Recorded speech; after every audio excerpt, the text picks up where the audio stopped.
안녕하십니까, 여러분. 반갑습니다. 오늘 하루도 얼마나 수고가 많으셨습니까? 우리 학생들 오늘 또 공부하느라고 수고 많았습니다. 드디어 로마에 왔습니다.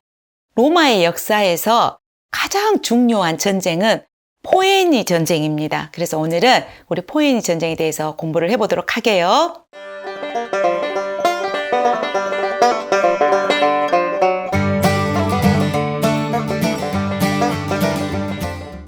포에니 전쟁은 세계적인 전쟁이었습니다. 이 전쟁을 한니발 전쟁이라고도 하고요. 한니발 가문의 전쟁이라고도 합니다. 결론적으로 보면 한니발은 실패하게 됩니다. 그러나 역사를 사랑하는 우리들은 한니발이 실패했다고 말하지 않습니다.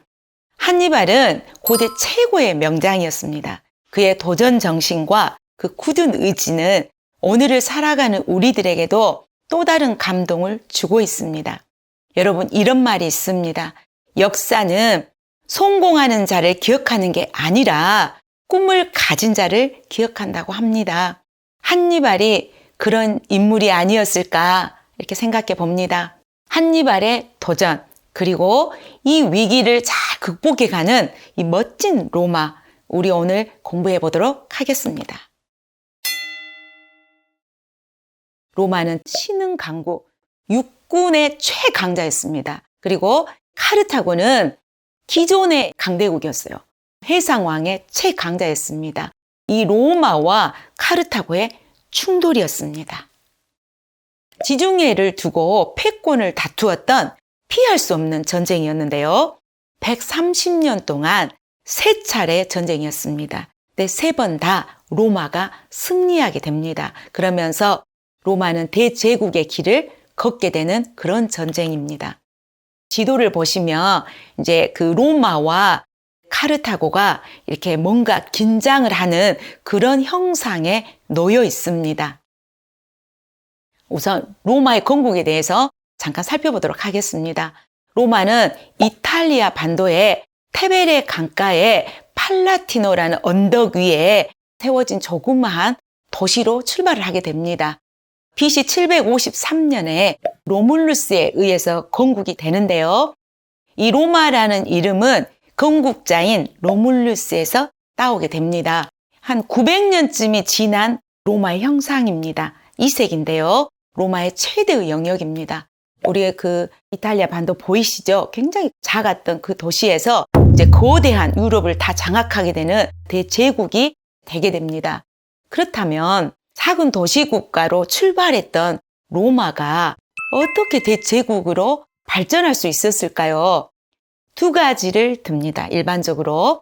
첫 번째는 공화정을 듭니다. 로마는 공화정이라는 멋진 정치가 있었습니다. 오늘날의 공화정을 생각하시면 안 됩니다. 그리고 2번째는 포에니 전쟁을 드는데요. 오늘 배우는 전쟁입니다. 공화정은 이제 포에니 전쟁이 끝난 뒤로 배우도록 하겠습니다. 그렇다면 이 세계적인 전쟁을 이제 하는데요. 핵심 인물이 있습니다. 첫 번째 한니발입니다. 세계의 3대 명장을 꼽으라면 한니발을 꼽습니다. 고대 최고의 명장이었고요. 천재적인 전략 전술가였다고 합니다. 16년간 로마 본토에서 로마를 떨게 만드는 카르타고의 장군입니다. 이 한니발은 로마 정벌이 최대의 꿈이면서 삶의 목표입니다. 이탈리아 밖에서는 로마를 격파할 수 없다. 로마의 안으로 들어가야 된다. 이렇게 생각하고요. 25세에 카르타고 군 사령관이 됩니다. 그래서 29세 때 알프스를 넘어서 이탈리아를 침공하게 됩니다. 플루타르코스에 의하면 하밀카르, 아버지가 하밀카르거든요. 이 하밀카르가 이제 에스파냐로 이주를 하게 되는데요. 그때 한니발이 자기도 데려가 달라고 합니다. 그래서 이 하밀카르가 9살이 된 어린 한니발을 데리고 신전으로 갑니다. 그래서 서약을 받게 되는데요. 평생 로마를 적으로 삼을 것을 서약시킵니다. 그리고 난 다음에 에스파냐로 함께 가는 것을 이제 허락했다고 합니다. 플루타르코스 영웅전입니다. 이 영웅전은 그리스와 로마의 영웅의 50인 이야기를 적고 있는데요. 이 영웅전에 한니발이 주인공이 됩니다. 로마의 적이지만은 로마의 영웅전에 이제 실리게 되는데요. 한니발이 자기 나라가 카르타고잖아요. 그리고 또 자신의 거점은 에스파냐였어요. 근데 16년간이나 로마에 있으면서 모두 고립된 상황에 놓이게 됩니다. 근데 겨우 5만의 병력으로 로마는 16년간이나 위기로 몰았던 어떤 최고의 명장임을 로마도 인정한 것입니다. 이런 부분은 정말 로마의 멋진 부분이 아닌가 저는 그런 생각을 해봅니다. 두 번째 이제 핵심 인물인데요. 스키피오 장군입니다. 푸블리우스 코르넬리우스 스키피오입니다. 굉장히 이름이 어렵죠. 로마는 일반적으로 세 가지 이름을 갖게 됩니다. 첫 번째 이름은 개인 이름이라고 합니다. 두 번째 이름은 평민이냐, 귀족이냐 이런 신분을 나타낸다고 합니다. 그리고 세 번째는 가문을 나타낸다고 합니다. 이제 이 장군은 스키피오로 알려져 있기 때문에 스키피오 장군이라고 하겠습니다. 로마의 정치가였고요. 장군입니다. 대스키피오라고 불립니다. 나중에 소스키피오가 나오거든요. 그래서 구별하기 위해서 대스키피오다 이렇게 얘기합니다. BC 202년에 아프리카 자마 전투에서 한니발을 무찌르고요. 제2차 포에니 전쟁을 종결시킨 분입니다. 위기에 처한 로마를 구한 영웅이십니다. 이분은 아프리카 뉴스라는 칭호를 받게 되는데요. 이제 사진으로 보게 되면 아프리카인처럼 나왔잖아요. 이건 이제 상징적인 것입니다. 이분은 흑인은 아니고요.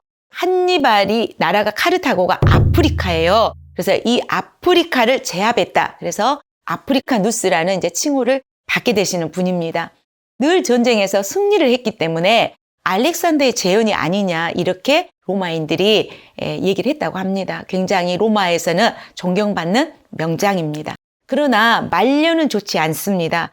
반대 정적들로부터 500달란트의 전제 배상금 횡령죄로 이제 재판에 회부가 되십니다. 그래서 원로원에 소환이 되는데요. 그러나 나중에 그것이 이제 아니라는 게 밝혀는 집니다. 그렇지만은 스키피오는 굉장히 격분을 하게 됩니다. 나라를 구했잖아요. 영웅인데. 자, 로마를 떠나고 로마는 나의 무덤을 가질 수 없다. 이렇게 얘기를 합니다. 로마에 묻히지 않겠다는 뜻입니다. 그래서 지금도 로마에 가면 스키피오 무덤이 없다고 합니다. 전쟁 배경입니다. 이렇게 세계적인 전쟁이 일어났을 때는 전쟁 배경이 있겠지요. 이 전쟁은 두 강대국 간의 팽창입니다. 로마와 카르타고의 지중해 패권에 관한 전쟁입니다. 전쟁에 돌입하기 전에 두 국가를 먼저 살펴보도록 하겠습니다. 자, 로마입니다. 로마의 팽창입니다. 전쟁은 언제나 팽창에 의해서 이루어집니다. 중장보병을 앞세워서 이제 세력을 키우는데요. 평민이 부를 축적하게 되면서 스스로를 무장하게 되는 군인을 중장보병이라고 합니다. 그리고 이제 중장보병을 이제 세력을 키우기도 하고 공화정으로 정치적 안정을 이루게 됩니다. 그러면서 로마는 이탈리아 각지의 이민족들을 흡수하게 되면서 BC 3세기쯤에 이탈리아 반도를 통일하게 됩니다. 로마군의 주력은 중무장보병입니다. 로마 정신은 중무장보병에 있습니다. 시민이 곧 군인입니다. 로마는 시민으로서의 의무를 완수하기 위해서 병역에 종사하는 그런 나라입니다. 그렇다면 로마 군대는 어떻게 이렇게 강한 군대가 될 수 있었을까 굉장히 궁금하잖아요. 로마는 무엇이든지 체계화하는 게 기본이었습니다. 그래서 로마의 군대 매뉴얼이 굉장히 철저했다고 합니다. 그래서 정리가 잘 돼 있어서 초보자도 매뉴얼만 잘 숙지하면 보초 서는 법, 수경지 만드는 법 이런 게 모두 숙지할 수 있었다고 합니다. BC 3세기입니다. 로마는 이탈리아 반도를 통일하면서 카르타고와 마주보게 되는 긴장 관계를 형성하고 있습니다. 힘을 키운 로마, 점차 바다로 이제 눈을 돌리게 되는데요. 로마는 원래 농업 국가입니다. 그렇지만은 서서히 지중해 무역에 눈을 들이게 되는 거죠. 그렇다면 카르타고는 어떤 나라였을까요? 지중해입니다, 여러분. 지중해는 유럽에서 가장 큰 바다입니다. 중요한 해상 교역로입니다. 200년 이상 지중해 최강자는 카르타고였습니다. 카르타고의 형상입니다. 여러분 청색이 보이시죠? 기원전 3세기에 카르타고라는 나라입니다. 바다를 중심으로 쭉 이렇게 해변가를 나 있잖아요. 이베리아 반도까지 식민 국가가 형성되어 있습니다. 굉장히 부강한 나라였습니다. 카르타고의 상상도인데요. 얼마나 번영했는지를 보여주고 있습니다. 가운데 있는 동그란 거는 인공함대라고 합니다. 북아프리카의 튀니스만의 북쪽 해안에 있는 고대 도시국가였습니다. 기원전 814년, 즉 BC 9세기에 이제 고대 페니키아인들이 건설했습니다. 기원전 6세기쯤에는 지중해를 장악하고요. 무역 도시로 크게 발전하게 됩니다. 현재의 튀니지가 카르타고입니다. 놀라운 항구 시설을 가지고 있었다고 합니다. 그리고 기술적으로도 굉장히 우수했다고 해요. 그래서 이 카르타고는 수백 척의 배를 가지고 있었다고 합니다. 당시에는 로마보다 더 발달된 문명을 보유하고 있었다고 합니다. 그래서 위대한 카르타고 이렇게 얘기를 합니다. 그래서 카르타고의 허락이 없이는 로마인은 바다에서 손도 씻지 못한다. 이런 말이 있는데요. 당시 양국의 관계를 반영하고 있습니다. 그렇다면 이제 궁금증이 생깁니다.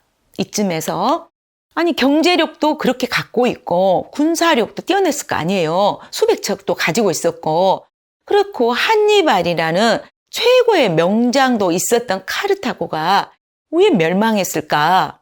카르타고는 소수의 페니키아인들이 세운 나라인데요. 다수의 이민족인 아프리카인들을 지배하고 있는 식민 도시국가였습니다. 그래서 경제적으로는 굉장히 번성을 했지만 정부의 결속과 통제력이 약했다고 합니다. 건국한 후 700년 동안 넓은 땅과 수많은 섬과 바다를 지배해온 최강국이었지만은 카르타고는 국방을 외국인 용병에 의지하고 있는 나라였습니다. 그래서 카르타고가 멸망한 후 교훈이 돈으로 평화를 살 수는 없다 했다고 합니다. 이 전쟁을 포에니 전쟁이라고 부르는 이유가 뭘까요? 자, 여러분 이제 보이시죠? 화살표가 여기가 이제 페니키아입니다. 오늘날의 시리아나 레바논 지역인데요. 로마인들은 이 지역을 페니키아인들을 포엔이라고 불렀습니다. 자, 페니키아 피읍 포엔입니다. 용어들이 어렵기 때문에 잘 이렇게 구별하셔야 됩니다. 페니키아인은 포엔이었다. 이렇게 생각을 하시면 되겠습니다. 그리고 이 페니키아인들이 상인 국가였는데요. 이들이 이제 세운 나라가 카르타고였습니다. 페니키아 민족이 세운 나라가 카르타고라는 것입니다. 카르타고의 조상이 페니키아인이다 이렇게 생각하시면 되겠습니다. 그렇다면 이제 우리가 페니키아도 중요하기 때문에 한번 살펴보도록 하겠습니다. 페니키아는 어떤 나라였을까? 고대 무역 상인 국가였습니다. 이 상인들이었어요. 지중해 무역을 독점했고요. 지중해 연안의 넓은 지역에 카르타고 등 식민지를 많이 건설했습니다. 그리고 알파벳의 기원이 되는 표문자를 그리스에 전하기도 했습니다.